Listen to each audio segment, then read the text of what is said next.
өмірімде бірінші рет креветка деген дүниемен таныс болдым. Точнее, бірінші рет пісіріп жеп қарап жатырмын.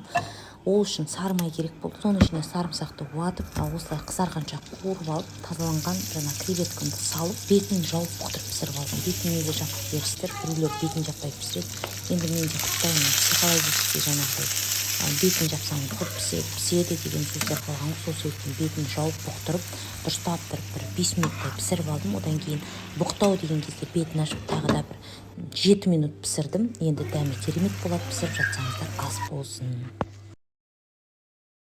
Короче, қыздар, бірінші рет өмірімде креветка деген нәрсені жеп тұрмын ғой. Дәмі жақсы екен, ұнады. И қасқа 2 қабат креветкалар екен. Арасында еще икрасы бар екен, прикинь. Қарасаңшы. Дәмді екен, еще икрасы бар қызыл. Там тәтті ғой. Қазір беремін. Құдай, жоғым ас болсын.